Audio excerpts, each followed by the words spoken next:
पापा आजकल का माहौल कितना ख़राब हो गया, कितना हो रहा हो। ये बेटे सारी हमारे ईमान की कमज़ोरी है। ईमान हमारा इतना कमज़ोर हो चुका, बहुत ज़्यादा। अगर हम अपने ईमान पे मेहनत करेंगे तो माहौल खुद को खुद सही होता चला जाएगा। मैं इस चीज़ को समझ रहा जो तू कहना चाह रहा। आजकल लड़का लड़कियों में इतनी बेशर्मी बढ़ गई कि बिल्कुल भी उन्हें किसी बात की शर्म नहीं रही। ना माँ की, ना बाप की, ना रिश्तेदार की, किसी कोई शर्म नहीं रही। इसमें गलती कुछ बड़ों की भी होती है। एक तो ये गलती है कि मैं दूसरों की धी बेटी को गलत निगाह से देखूं और मैं सोचूं कि मेरी धी बेटी को कोई गलत निगाह से ना देखे, तो ऐसा बहुत मुश्किल है, बहुत मुश्किल है। वैसे तो पांचों उंगली एक सार नहीं होती।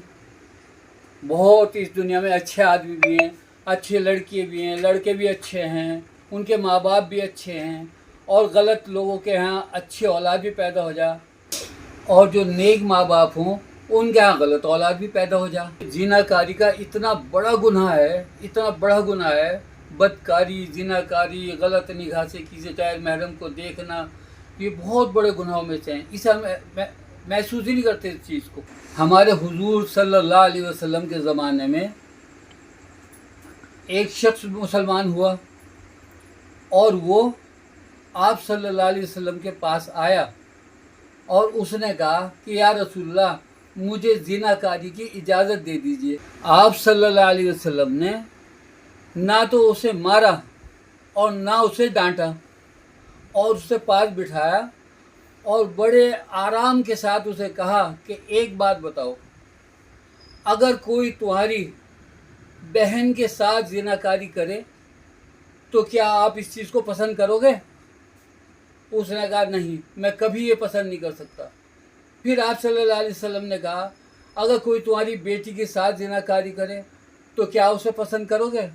उन्होंने कहा मैं बिल्कुल पसंद नहीं करने का इस चीज़ को। फिर कहा कि अगर कोई तुम्हारी माँ के साथ ज़िनाकारी करे उसको तुम पसंद करोगे? उसने कहा नहीं या रसूलल्लाह, मैं बिल्कुल पसंद नहीं कर सकता।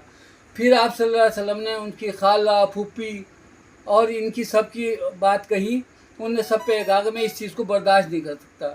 तो हुजूर सल्लल्लाहु अलैहि वसल्लम ने कहा कि जब तुम इस चीज़ को बर्दाश्त नहीं कर सकते कि तुम्हारी माँ बहन बेटी के साथ कोई ज़िना करे, तो दूसरा कैसे बर्दाश्त कर लेगा कि तुम उसकी माँ बेटी और उसकी बहन के साथ ज़िना करो।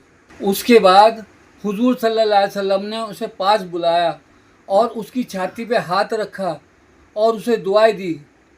दुआ देने के बाद उसके अंदर से ये ज़िना की ख्वाहिश बिल्कुल ख़त्म हो गई। उसके दिमाग में भी नहीं आई फिर ज़िना करने की। लेकिन आजकल की औलाद ऐसी अंधी हो गई बिल्कुल कि उन्हें किसी की परवाह नहीं है। माँ दुआएं कर कर के और बाप दुआएं कर कर के बच्चे को मांगता है अल्लाह से कि अल्लाह हमें बच्चा दे दे, ए अल्लाह हमें लड़का दे दे, ए अल्लाह हमें लड़की दे दे। अल्लाह ताला उन्हें दे देता है, लड़की दे, लड़का दे। और जब वो माँ 9 महीने तक पेट में रखती है उसे और उसकी सारी परेशानियाँ बर्दाश्त करती है, बच्चा पैदा हो जाता है, जन्म ले लेता है, किन मुसीबतों से पालती है माँ उसको। फिर कि बच्चा अगर रो रहा, उसे कोई तकलीफ़ है तो सारी सारी रात खड़ी रहेगी उसे लिए हुए, अपनी पूरी नींद ख़राब करेगी, इन मुसीबतों से पालती है। और बाप कितनी मुसीबतें भरता है अपने बच्चों के लिए कि वो पूरे दोपहर को फुल गर्मी में ईंटें ढोनी, सीमेंट ढोना। जो बेचारे रिक्शा चलाने वाले हैं वो रात दिन रिक्शा चलाते हैं उस औलाद के लिए कि मेरी औलाद कल किसी बड़ी होगी, किसी काबिल बनेगी। और औलाद इतनी अंधी हो जाती है कि उसे अच्छे बुरे की पहचान ही नहीं रहती, क्या सही है और क्या गलत है। कोई लड़का आता है, उसको बहकाता है, प्यार मोहब्बत के जाल में फांसता है, तो वो लड़की जो माँ बाप की 18-20 साल की मोहब्बत को उस 1-2 दिन की मोहब्बत पे ठुकरा देती है। और जो माँ बाप उसे समझाते हैं तो अपने माँ बाप को ही अपना दुश्मन समझने लगती है और अपने माँ बाप की इज़्ज़त को पैरों के नीचे रौंद के चली जाती है। अब वो माँ बाप बेचारे जो 18-20 साल से उम्मीद लगाए बैठे थे कि मेरे बच्चे जवान होंगे, इज़्ज़त के साथ उनकी शादी करूँगा, आज उनका ये टाइम आ गया कि वो ना अपने रिश्तेदारों को मुंह दिखाने के काबिल, ना अपने भाइयों को मुंह दिखाने के काबिल, نہ اپنے محل پڑوس کو منہ دکھانے کے قابل، ان کی عزت کو اس طرح رون دی کہ وہ بیچارے آنکھ اٹھانے کے قابل بھی نہیں رہے۔ میرے پیارے بچوں، میری آپ سے گزارش ہے کہ اپنے ماں باپ کی عزت کا خیال رکھو۔ اگر تم اپنے ماں باپ کی عزت کو اسی طرح رون کے چلے جاؤ گے تو کل جہاں تم جاؤ گے وہاں تمہیں سکون نہیں ملے گا، اور اگر تمہاری ساتھ وہ غلط سلوک کر رہے، تمہیں مار رہے، چھیت رہے، تو تم اپنے ماں باپ سے شکایت بھی نہیں کر پاؤ گے۔ اور ایک بات یاد رکھیو، دنیا میں بھی تم چین سے نہیں رہو گے اور آخرت میں بھی چین سے نہیں رہو گے، کیونکہ باپ کی ناراضگی میں اللہ کی ناراضگی ہے۔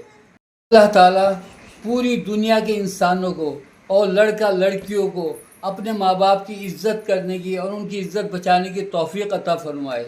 آمین ثم آمین۔